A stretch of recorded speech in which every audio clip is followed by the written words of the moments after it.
Assalamualaikum warahmatullahi wabarakatuh. Halo kawan-kawan semua, selamat pagi. Semoga kita hari ini dalam keadaan baik,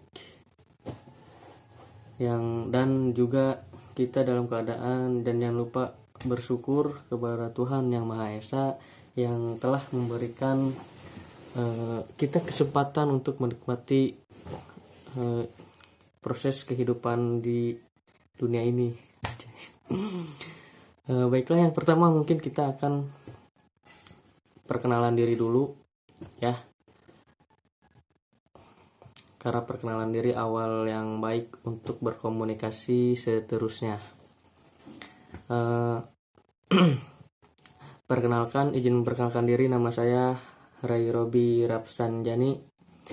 Saya masih kuliah di Universitas Unbaja. Sekarang saya semester 6 jurusan PPKN.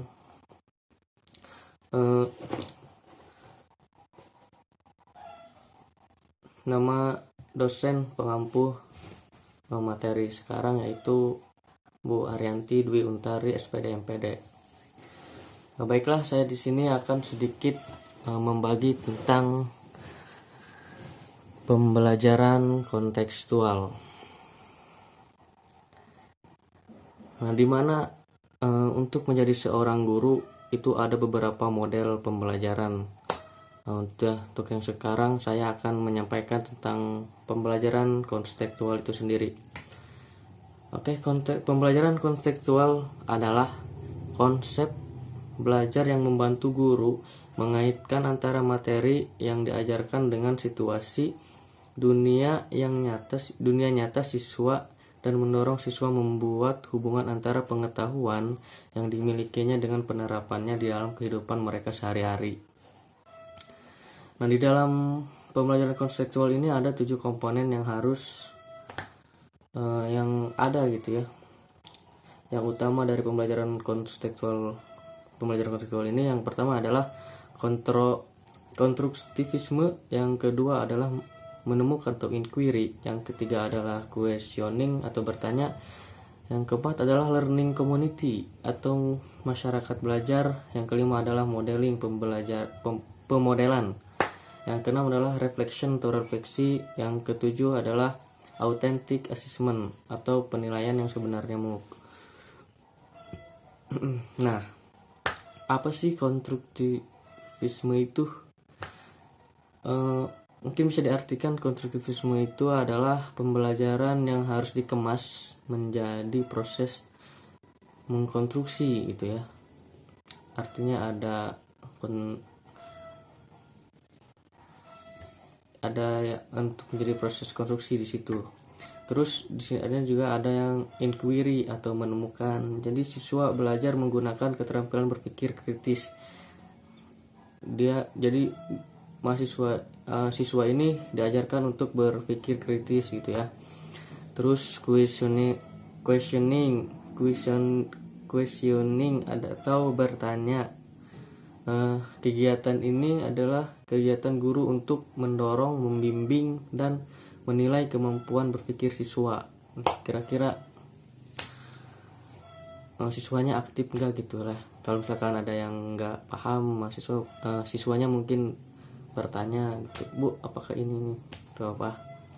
Nah, di situ bisa kita mendorong dan serta menilai kemampuan mereka gitu. Terus selanjutnya learning community, yaitu masyarakat belajar. Di sini artinya masyarakat belajar itu bukan berarti masyarakat gitu ya. Artinya di sini adalah sekelompok orang yang terikat dalam kegiatan belajar tersebut gitu, yang artinya kita sebagai guru bisa membentuk kelompok belajar gitu ya. Terus yang selanjutnya modeling atau pemodelan, itu proses penampilan satu contoh agar orang lain berpikir, bekerja, dan belajar. Terus reflection atau refleksi, mencatat apa yang telah dipelajari, yang artinya siswa itu bisa mencatat apa yang dipelajari pada hari ini, apa yang mereka pelajari gitu. agar bisa reflection otaknya, agar bisa mengingat kembali tentang apa yang sudah dipelajari, membuka lembaran-lembarannya. Yang terakhir adalah authentic assessment atau penilaian yang sebenarnya mengukur dari pengetahuan dan keterampilan siswa. Ini 7 hal yang penting yang harus dilakukan dalam pembelajaran kontekstual. Nah, apakah sampai di sini ada pertanyaan? Apakah ada yang mau bertanya ataupun kurang paham gitu ya? Ya, kalau misalkan tidak ada, mungkin kita ke perbedaan pembelajaran kontekstual dan pembelajaran tradisional. Apa nih bedanya gitu ya antara pembelajaran kontekstual dan pembelajaran tradisional gitu? Mungkin salah satunya yang saya akan sampaikan perbedaannya yaitu adalah kalau kontekstual, siswa belajar melalui teman melalui kerja kelompok dan saling koreksi. Kalau misalkan pembelajaran tradisional adalah siswa belajar secara klasikal tetapi masing-masing atau tidak ada kontak pikiran dan kontak gagasan antar mereka. Nah, di sini perbedaannya sudah jelas. Kalau kontekstual itu mereka saling berpikir dalam kerja kelompok gitu. Kalau saling mengoreksi, terus saling artinya mereka saling menanggapi gagasan mereka gitu. Apabila ada yang kurang, apabila ada yang tidak pas atau kurang pas, mereka bisa menambah atau memperbaiki dari kesalahan-kesalahan tersebut gitu. Jadi ada interaksi pola pikir mereka. Kalau misalkan tradisional, mereka itu bekerja sama, mereka itu kerja kelompok, tapi di situ tidak ada interaksi gitu antara mereka. Jadi bisa dibilang mereka hanya membagi-bagi kerja kelompok mereka gitu.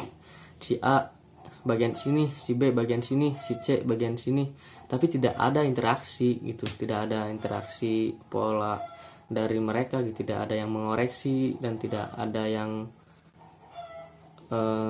saling membantu gitu.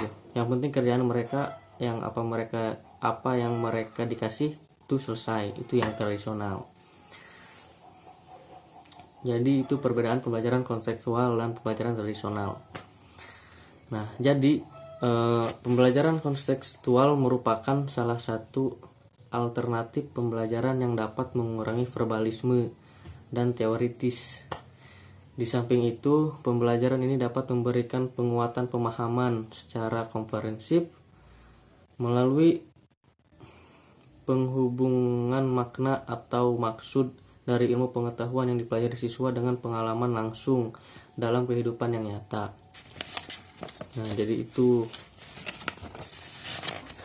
Nah, untuk mendorong atau semangat atau motivasi belajar langsung untuk agar siswanya semangat gitu dalam belajar, yaitu mereka bersumber dari kehendak atau cita-cita ataupun tujuan tertentu yang telah dimiliki oleh siswa terlebih dahulu gitu. Nah, si siswa ini gitu ya, ada nggak semangat dari diri mereka untuk belajar itu, sehingga guru yang mengarahkan dan membantu sebagai fasilitator, dan siswa menjadi lebih aktif dikarenakan dia yang belajar, dia yang mengalami, dan pada akhirnya dia juga yang akan menghasilkan ilmu pengetahuan yang dimilikinya di dalam kehidupan bermasyarakat. Nah, selain siswa kita mempunyai semangat, mempunyai motivasi, mempunyai cita-cita, dan mempunyai tujuan, guru juga harus bisa menjadi fasilitator yang pas buat siswa-siswanya. Dan sebaliknya juga, guru juga guru juga berfungsi untuk fasilitator, tetapi apakah gitu ada semangat dari siswa-siswanya